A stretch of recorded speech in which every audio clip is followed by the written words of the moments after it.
Script? Kaya.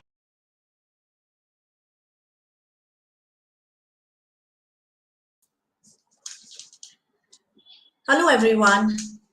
A warm welcome to day 3 of the 10th edition of Pune International Literary Festival 2022. We now begin on a very happy note with an interesting conversation, Hollywood to the Himalayas.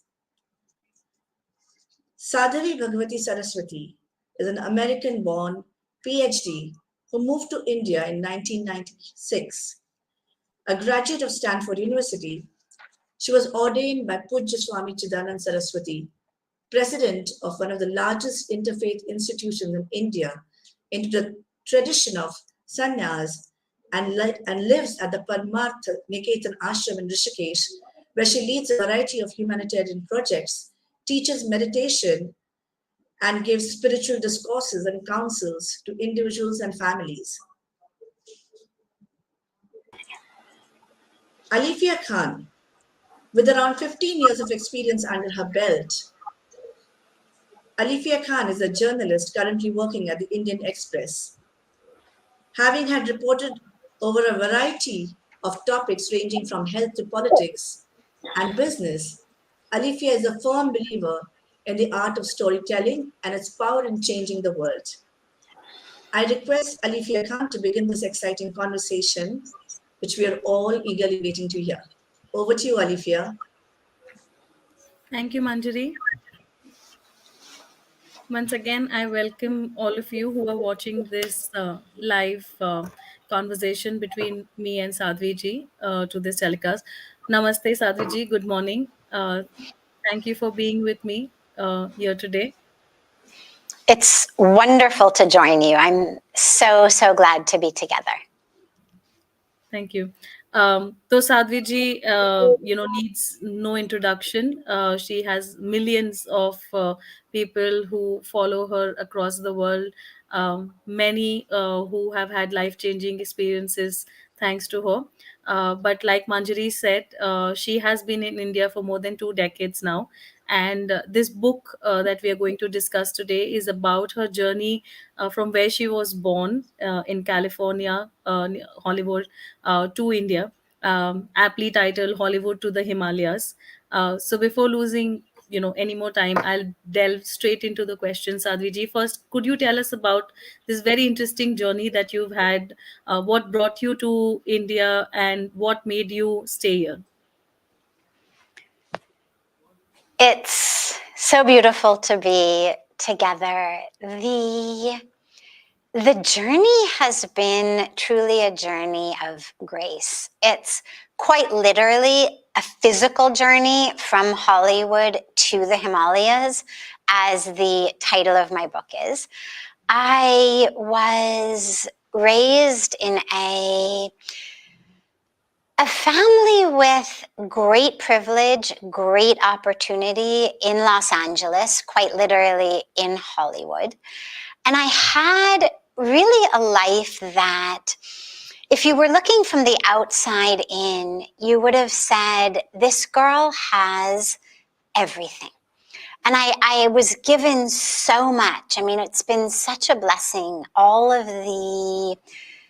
the opportunity on every level. I had really the best education that money can buy.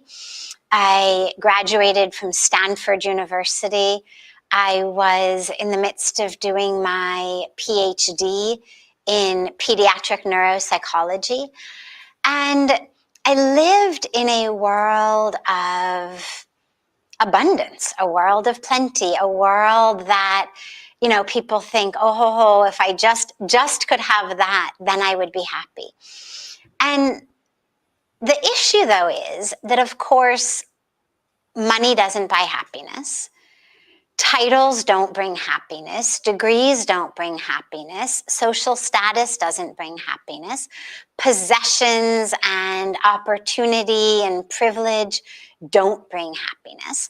But we all were living in that world, telling us over and over again that here's your happiness equation. You need a good education, get the right degree, get the right type of job, live in the right area of town, vacation at the right resorts, wear the right clothes, look the right way in the right clothes. You know, this is the real myth of happiness that's being propagated all over the world, primarily in Western societies, but now it's been tragically adopted by and believed by so many in more Eastern traditions, even like India. But I had all of that, and I was 25 when I came to India in the middle of my PhD degree. And I was not on a spiritual quest. I would love to say that I was. Matlab, looking in retrospect, it would be really nice to say, I could see the shallowness of that world, and I prayed to God to send me a guru to bring me into spirituality. But it's not true. I was 25 and I was an academic. I was a scientist. I was a very social person. I was someone who really had all of the things that I thought I needed in order to be happy. But in the midst of all of that, as a thread through all of the having it all, was also a thread of depression and anxiety within myself. And this is something that is epidemic around the world. And even though this was 30, 35 years ago, it was pretty epidemic at that time too. It's getting a lot worse these days, but I was struggling with a lot of anxiety, a lot of depression, a lot of feelings of unworthiness. There was a sense that I had that I, at the time, thought I was the only one who had, but in retrospect have realized that so many suffer from this. The experience that I'm not good enough. I'm not smart enough. I'm not popular enough. I'm not beautiful enough. I'm not worthy enough. I'm not deserving enough. All of these things that we really struggle very deeply with. And in my early childhood, I had also experienced some very, very severe challenges and trauma even that I had carried with me into my adolescence and my early 20s. And that, of course, led to a lot of the emotional, mental health issues that I was struggling with. But it never occurred to me, no one ever told me at any point that, hey, spirituality would be a great antidote to this. Spirituality has the key. No one ever said it. It never occurred to me. It wasn't part of the framework that I lived in. It was all about therapy and psychology and treatment and time and whatnot. So I come to India at the age of 25 on a semester off from my PhD program. And again, in retrospect, I would love to say, oh yeah, I knew all about India and I dreamed of coming to India. But that also isn't true. I didn't know anything about India, except for the fact that I loved the food. I was a very strict vegetarian and had been since my childhood. I wasn't raised a vegetarian, but I had become one on my own as a young child. And traveling around Europe, which I did a lot of, traveling across the United States, which I also had done a lot of, and even being in South America, where I had gone, it's very difficult, and especially 30 years ago, 35 years ago, to be a really pakka vegetarian in places that are not used to it. Inevitably, they're putting eggs in something, or fish in something, or chicken broth in your vegetable soup, or they're cooking their rice in chicken broth. I mean, all sorts of things. So when India was suggested as the place to come, the only thing in my mind was, well, kam se kam main बढ़िया से आराम से खाना खा पाऊंगी. Like, I knew at least I'll be able to eat happily.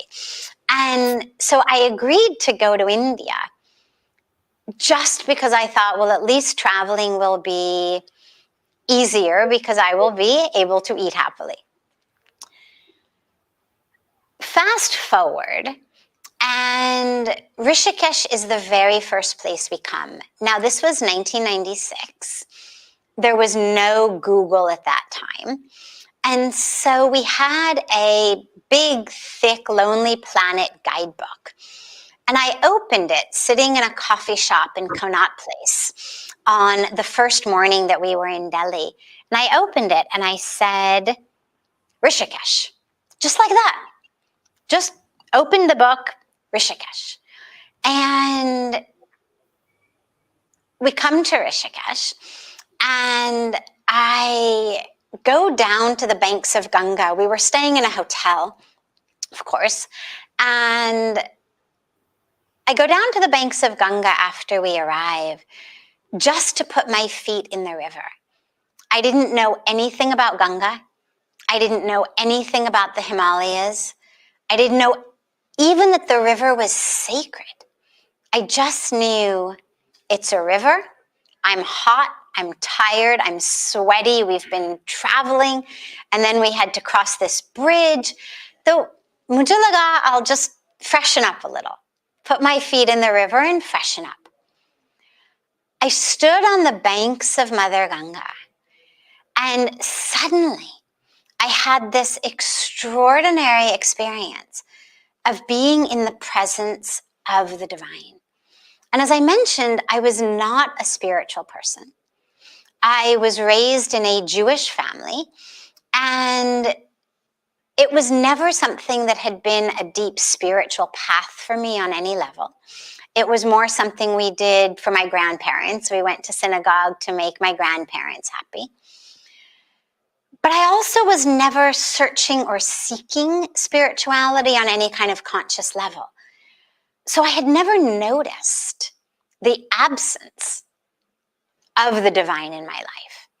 But then suddenly there on the banks of Ganga, I'm sobbing, the tears are just pouring down my face. I was knocked to the ground, and suddenly I had this experience of just being in the presence of the divine. And it was so extraordinary because the divine was everywhere. All around me, whatever I saw, it began with Mother Ganga, of course.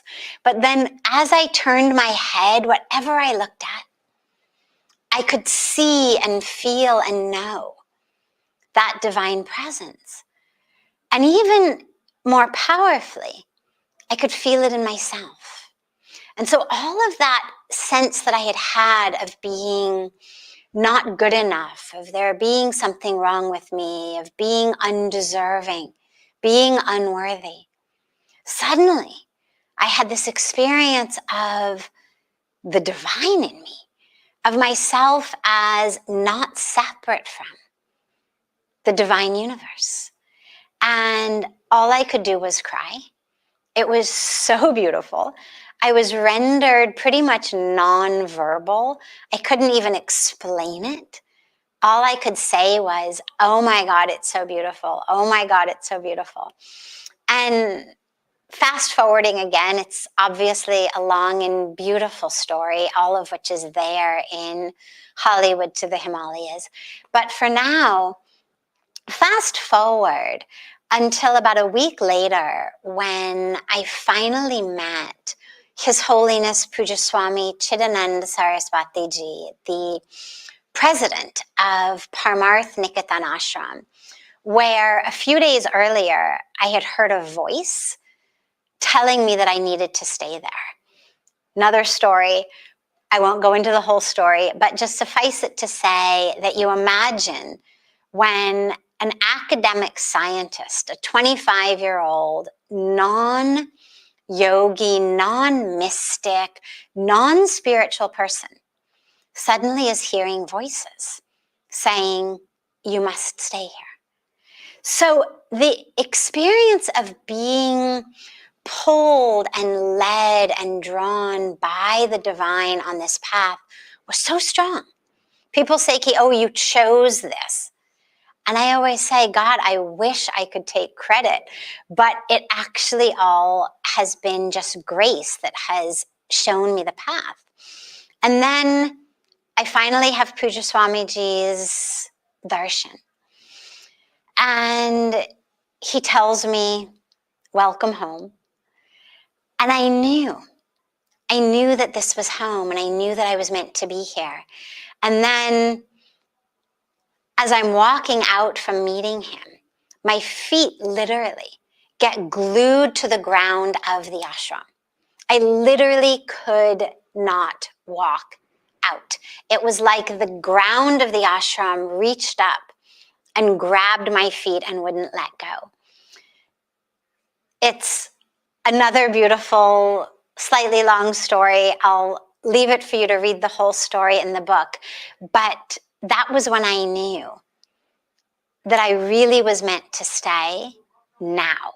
Because originally I had been thinking, chalo thoda sa ghum lete hain, we'll travel, we'll go to the mountains, stay when I come back.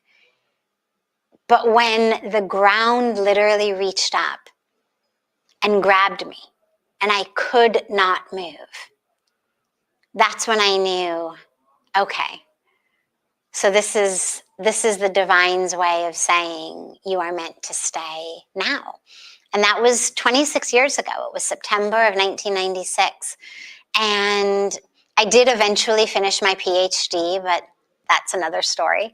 And I've been here now for the last 26 years.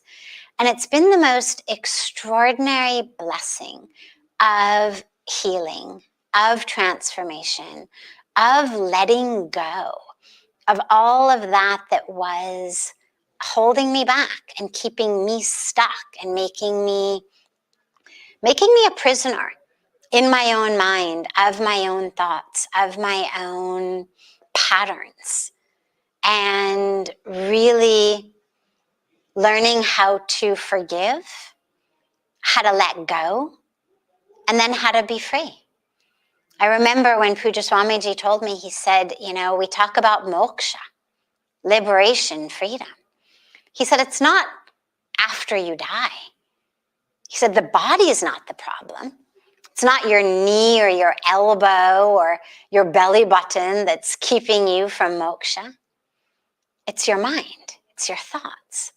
And so you need to let go of those thoughts that are holding you prisoner, those patterns of thinking that are keeping you stuck, so that you can be free. And it's been such an amazing, amazing blessing. And I've seen it work not only for me, but I've now seen it work for so many people who I've been so blessed to be able to share this with. That's wonderful. Thank you for sharing this. Though your entire book is extremely inspirational, but there is a particular chapter that is very intriguing. It's your first satsang on anger and forgiveness. Can you talk about that? Sure. So that happened about maybe 10 years after I'd been here. So quickly filling in those blanks, because you've skipped to a chapter well into the book, which is beautiful. It's one of my favorite chapters as well. So during the first 10, 12 years, I was very blessed with so many seva opportunities, so many opportunities to be of service for children, for women, for the sick. We run so many free schools and women's vocational training programs and free medical care programs and disaster relief programs and environmental protection programs with tree plantations and water protection and so much. And I loved the seva. Seva's, for me, that energy, that prana, that life force that flows through. And every day here at Parmarth Niketan, one of the big highlights is the evening Ganga Arati. People come from all over the world for this. You've probably seen it on TV or social media. It's a very, very beautiful event that my guru Puja Swamiji leads every night. And in the evenings after the Arati, we used to gather in his garden for a darshan. You know, people would come and they would just bow and take his blessings, and that still happens, of course. They come and they have darshan and they take his blessings. But at that time, it would also lead into satsang. Now, satsang takes place separately, which you'll hear how that happened. So I would sit there next to where Puja Swamiji sits, and he would bless people, and maybe they wanted to talk about some humanitarian project, some idea they had, or something that they wanted his blessings for. And then every once in a while, people would ask spiritual questions about their life, and he would give them answers. So one evening, I'd been here maybe 10 years, maybe 12 years. So this goes back, this was maybe 2005, 6, something like that. So maybe it was a little less than 10 years, must have been about 2005, 2006. And we're sitting there and he gets asked a question. There's a large group of people. And he says, Sadhaviji.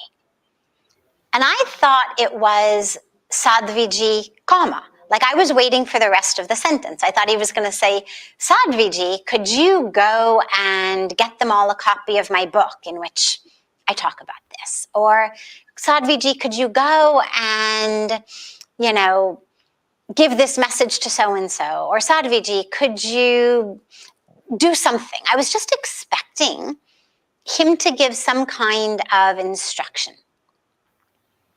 And so I'm waiting. And he doesn't speak. And I turn to look at him, and he's sitting like this, eyes closed, he's meditating.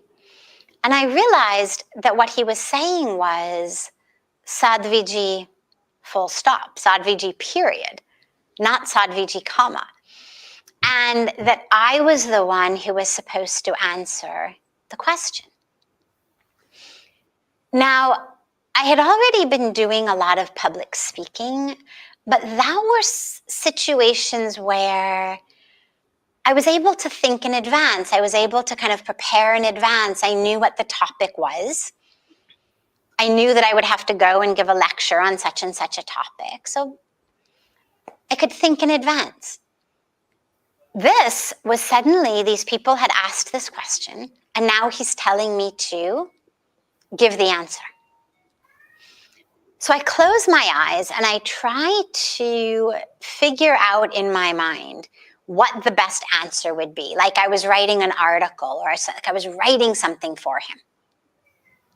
The problem was having 50 people stare at you is so stress-producing if you've never done something like that before, that suddenly my brain wasn't working. And I'm trying to think of what to say. And I can't. And it's not coming. And I start to panic. And of course, when you panic, the more stressed you get, the less you're able to think. So now I'm thoroughly panicked because now man mein kuch bhi nahi aa raha hai, nothing, what am I going to say? And I look over at him again, thinking, naturally, Guruji mere ko bachayenge. He's gonna, open his eyes and start speaking. But he didn't. He's still sitting in his meditation. And so I close my eyes again. And in my mind, I bow down to him. And I say, I'm so sorry. I've let you down. I've disappointed you. You gave me this task, but I'm not up to it. Mere mein hai nahi. And just this is all taking place in my mind with my eyes closed. And I'm bowing down to him fully in my humility and awareness that I don't have it in me. And I then open my eyes to look at this whole group of people sitting there, fully prepared to just sit in my shame of, I don't have the answer. I cannot do this. And as I sit and I open my eyes and I gently open my mouth, just my lips sort of open, and suddenly, out of my mouth, the words start coming. And I'm speaking. But I'm not thinking about it. I'm just speaking. And I'm looking around, and people have tears in their eyes. Tears are pouring down people's face. And I keep speaking, but I'm not thinking in my brain. My brain is completely quiet. And later on that evening, several people in the ashram came up to me and said, God, I heard you gave a beautiful satsang tonight. What did you talk about? What did you say? And I couldn't actually remember because it wasn't the conscious mind. It wasn't the thinking mind. It wasn't the planning mind, the academic mind that had spoken. What had happened, even without me realizing that it was happening, was in the moment of bowing down in my mind to my guru, in the moment of realizing ki mujh mein nahi hai, it's not in me, I had actually created the space in which grace could flow. I had gotten out of the way. What blocks most of us is the ego. And in that moment, I had literally gotten out of the way of my ego. And in that space, wisdom flowed. Divine grace flowed. Not from me, but through me.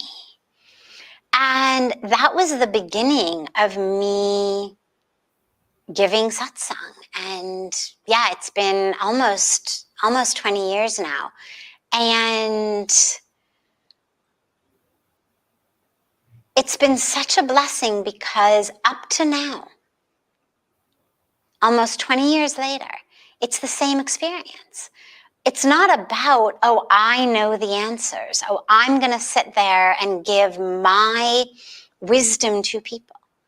It's, I sit there and I bow to the divine, fully aware, ki mujh mein nahi hai. And I get out of the way. And that which needs to be spoken, that wisdom of the divine universe, it flows through me. And so now each evening after the sacred arti, I have the beautiful blessing of leading the satsang, and people come from all over the world and they share the questions of their mind and their hearts. And I have the beautiful blessing of being an instrument through which those answers flow. But that teaching of it's not in me is so powerful no matter what it is that you're trying to or hoping to achieve in your life. Yesterday was Gita Jayanti, the anniversary of the day that the Bhagavad Gita was spoken by Bhagwan Krishna to Arjuna. or to us through Arjun. And one of the core teachings is this concept of nimitta matram, means be an instrument. We are instruments in God's hands. And how can we humbly, with devotion, offer ourselves as instruments in the hands of the divine, whether it's, in my case, giving satsang, being a vehicle for, a channel for that wisdom, whether it's any one of thousands of other ways that people serve, that people bring light to the world. It's all about allowing ourselves to be used by the divine. And so if you can realize that it's not about making it happen. It's not about I have to do it all. It's about I have to realize कि मुझ में नहीं है. But it's all in God, in the infinite divine. And that God uses us as tools, as instruments, as vehicles for grace on earth. And that's the highest thing that we can really aspire to. That's the greatest success. The greatest achievement is when we really are those vehicles for grace. In a post-COVID era today, where mental health has become extremely important, everybody is looking at ways of, because we have been under so many stressors over the last couple of years. Organizations today are heavily investing in, getting the mental health right for their employees. We have seen that there is an exponential rise in the number of applications, websites, services that are catering to meditation, mindfulness. For years together now, you have been teaching meditation techniques to people. It's a spiritual technique. It's used, applied in various religious traditions. Even the Western world is now looking at it. If at all, if it's possible for you to tell us, in short, what is the essence of it, and how can one use this, especially in the era that we are in today, the times that we are in today. How can this be effectively channelized? Beautiful, beautiful question. Meditation shows us the truth of who we are. The suffering that we endure is because of ignorance. So, in short, the core of who we all are is divinity. We've been created not just by the Creator, but of the Creator. But we identify not as the pure soul, not as spirit, not as divinity, but we identify as the body. We identify as our size, our shape, our color, our race, our religion, our bank account, our career. And therefore we suffer. We suffer jealousy. Why does this one have so much? I don't. God, I wish I were that beautiful. I wish I were that smart. I wish I were that handsome or popular. Why not me? We suffer anger when our ego's attachments and expectations are thwarted by someone else or something else. When jo mein chahti hoon, jis tarah se mein chahti hoon, agar nahi hota, we get angry. So we suffer anger, we suffer jealousy, we suffer competition, us versus them. Your loss is my gain, your gain is my loss. It separates us. We suffer greed, we suffer lust. All of these come out of ignorance. They come out of this false idea that I am my body. Why does this one have, 1 million followers on Facebook and I've only got 100? It's not fair, right? These sorts of issues that we face, or in our family, why is it that I have to do everything? She doesn't do anything. It's not fair. all of these types of conflicts come out of this false identification that I am my body, I am my role, I am my situation in society, I am my relationships. And so we suffer. Meditation is that which removes the falsehood. It removes the ignorance of what we are not. And it shows us the truth of who we are, which is that divine. And it doesn't matter what your religion is. Doesn't matter even if you don't have a religion. You don't have to believe in God in any way for meditation to work. You just have to believe in your own capital S self, in an expanded, higher, truer, deeper, unchanging aspect of yourself that isn't going up and down like the waves of the ocean, but that's the depth, that which isn't changing, because my body keeps changing. My role in society keeps changing. My relationships keep changing. My bank account keeps changing. My thoughts keep changing. My emotions keep changing. What is it that's stable? What is it that's not changing? Who is there in between my thoughts? Meditation shows us that. And when you can really experience that truth of the self, we stop suffering. And so this is why, as you said, all over the world, even in non-religious places like hospitals in America, they're teaching meditation because it works. If I can break free from identifying as the one who is angry, the one who was abused, the one who was abandoned, the one who was betrayed, the one who always gets the short end of the stick. If I can break free from that identification, then I can heal. And this is actually for me what's been such a beautiful blessing about sharing Hollywood to the Himalayas with everyone, because there's two arcs. The first arc is the physical arc, which is my actual journey. Physical journey from Hollywood to the Himalayas via Stanford and Palo Alto.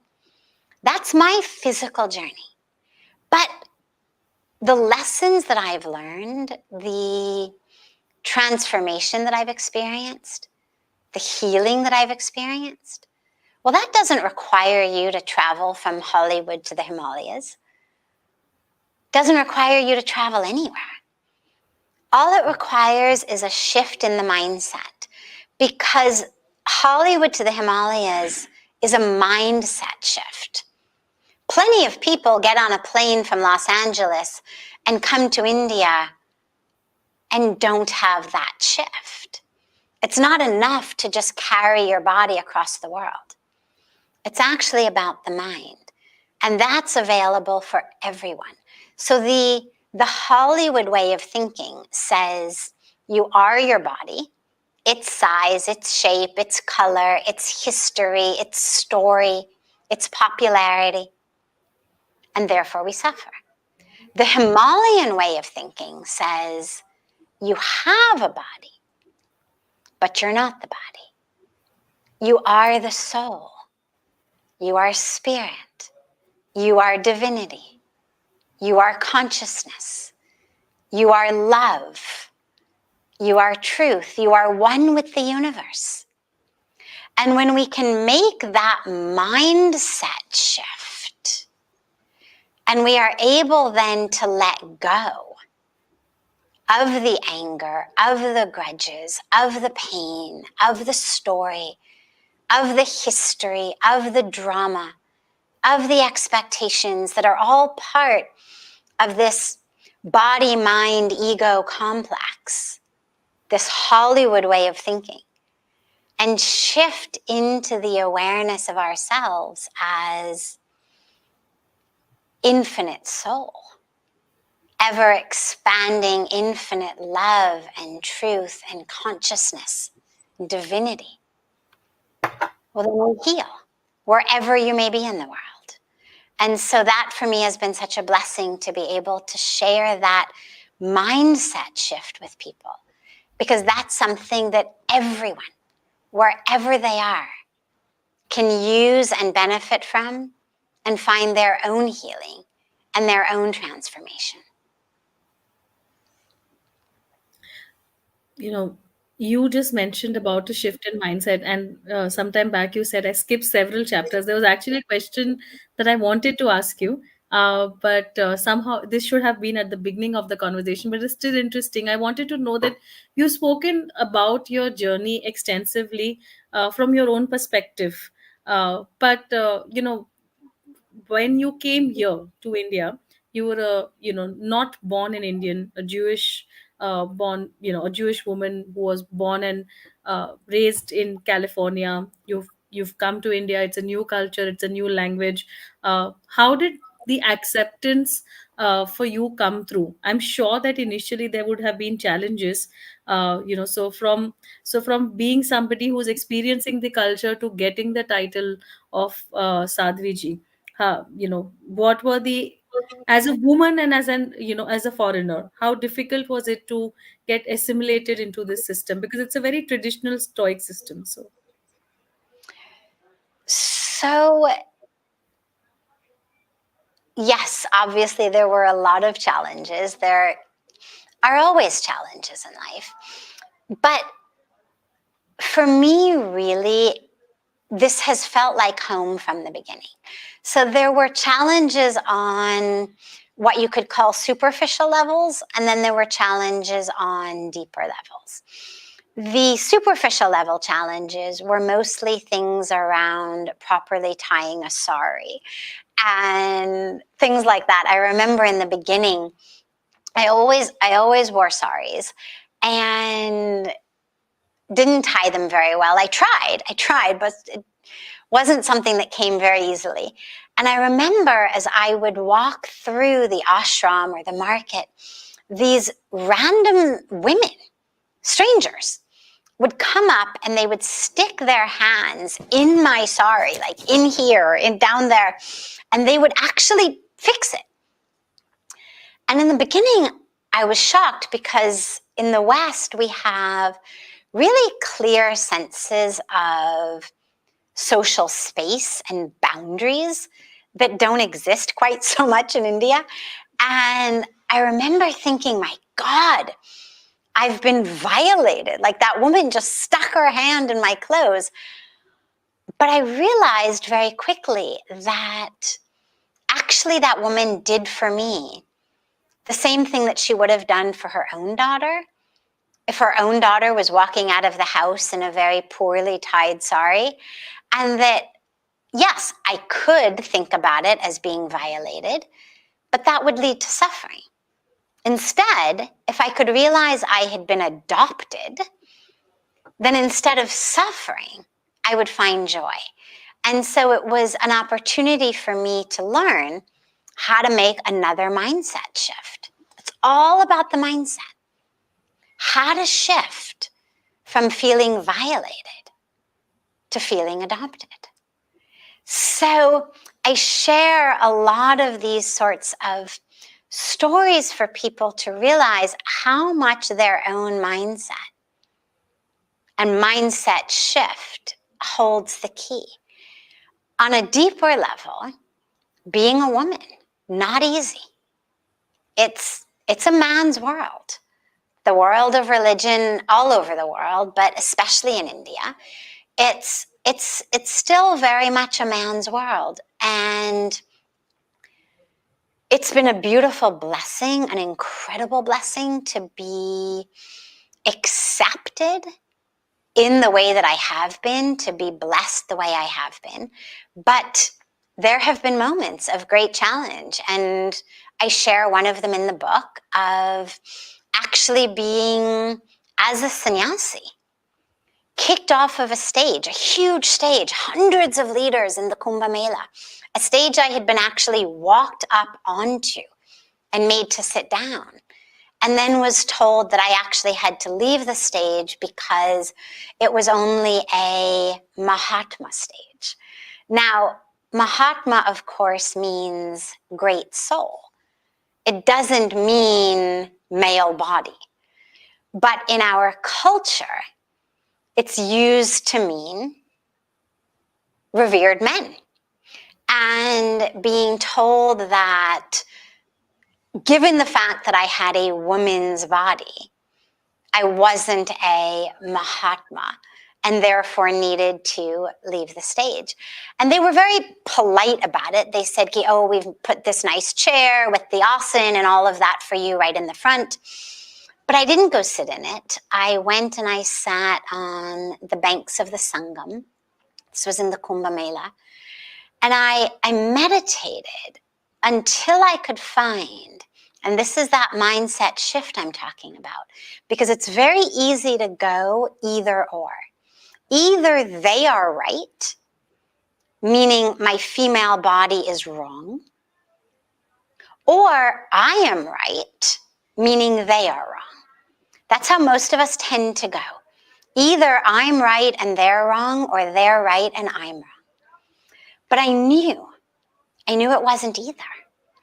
I knew that I wanted to be able to keep loving and adoring and revering the very saints whose stage it was that I had been removed from. The very culture, the very parampara, the very tradition that led them to believe that that's an okay thing to do. I didn't want to think of it as wrong because I revere it, I adore it, I love it. But I also adore and love my female body. And I don't want to be a man. I don't have any sense of, oh, main aadmi hote to kitna acha rehta. I don't think like that at all.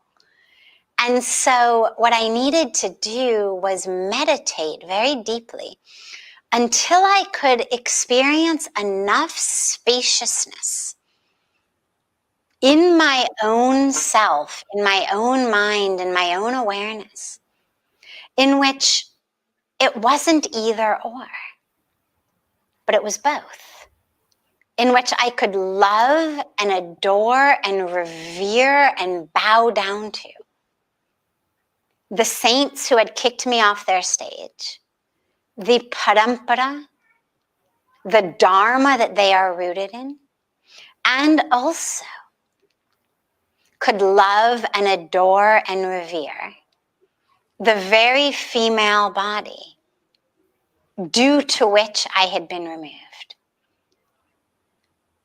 And I sat at that Sangam for such a long time meditating until I could create and experience that spaciousness where both could coexist. Religious leaders also do have a very important, role in in society. Besides their spiritual lives, they do hold a position of power as well. And you have been one of those who have used this position very responsibly, because there have been some issues that you have consistently spoken about. One is women empowerment through Divine Shakti Foundation. I wish to come to that. There's another as well, which is your membership at the United Nations, where you are a part of the Advisory Council on Religion. And there was a very recent conference where I was going through the video where you said, and I quote, "Religion at its core is meant to connect us. But the energy of connection has become an energy of disconnection, divisiveness, and polarization. Polarization increases during times of stress. The lines between us and them become thick and thicker." These are your words. I just quoted them from your speech there that I was going through. And I think in times today where there is an increasing sense of isolation amongst the minorities, there is a lot of talk that is going on about polarization, and you being somebody who's revered, hold a very important position as far as the majority how do you see this, and how do you see a solution come out of this entire situation? So, India at its core is a country of openness, of togetherness, of oneness. It's a country rooted in the tradition and the culture and the mindset of Vasudhaiva Kutumbakam. The world is a family.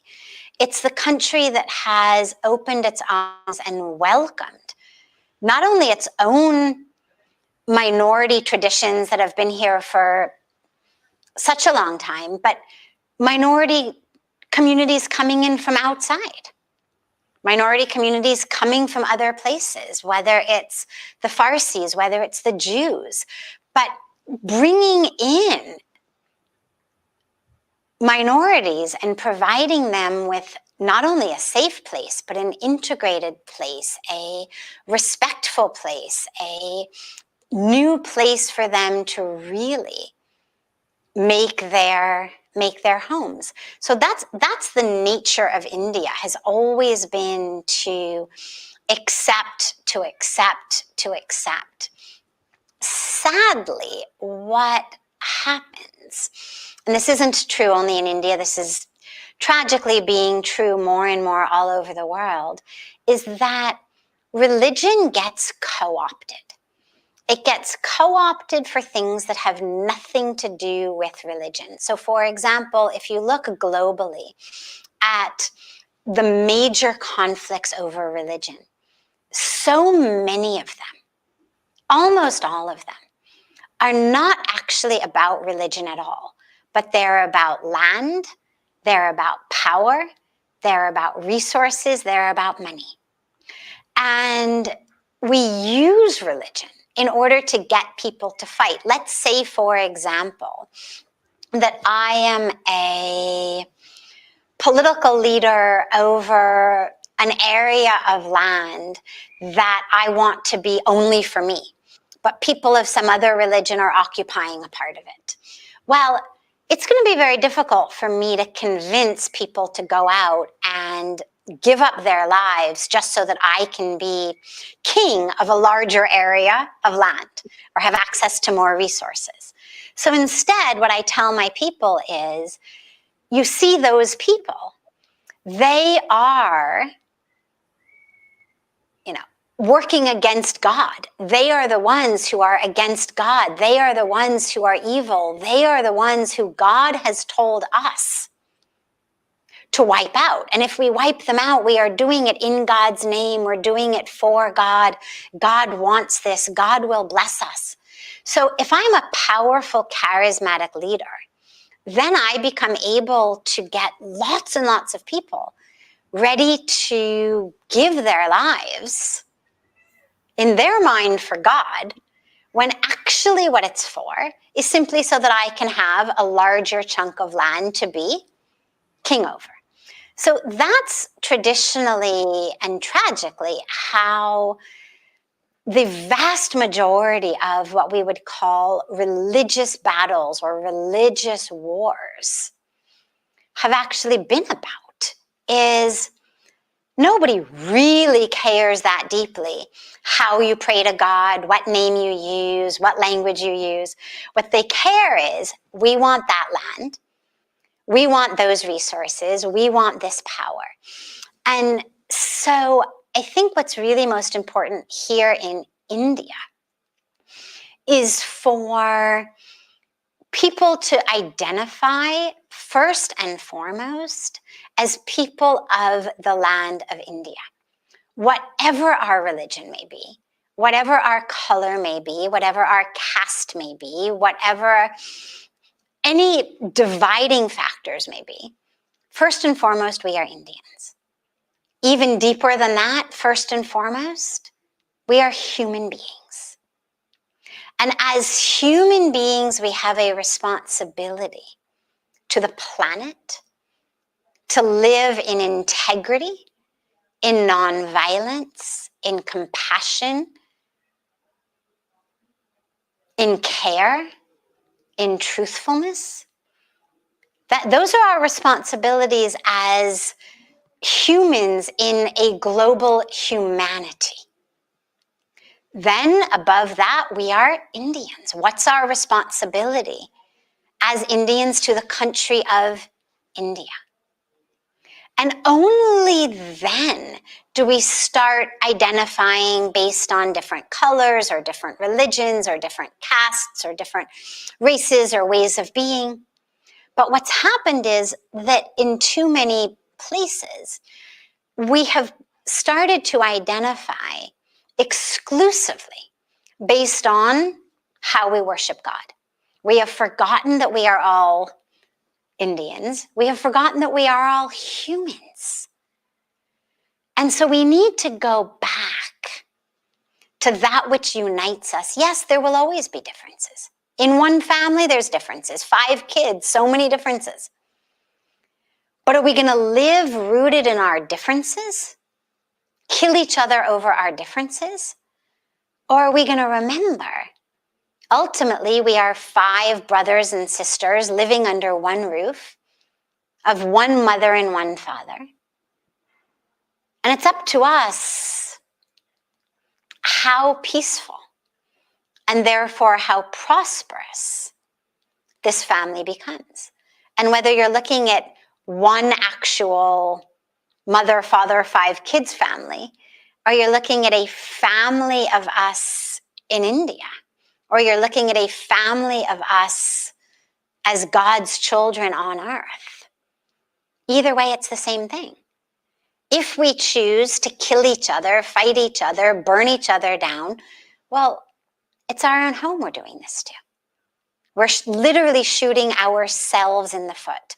And you mentioned COVID. COVID showed us very clearly we can only be healthy when we are all healthy. We can only be safe when we are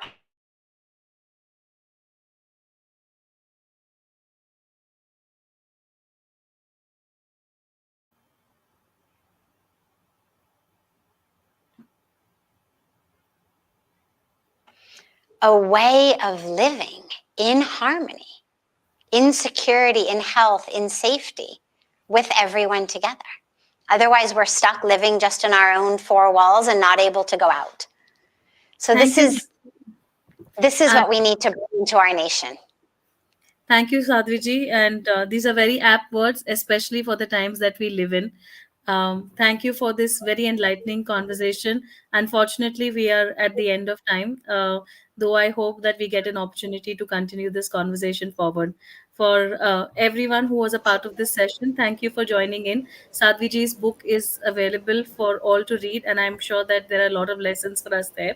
Hollywood to the Himalayas. We have witnessed a life-changing conversation today.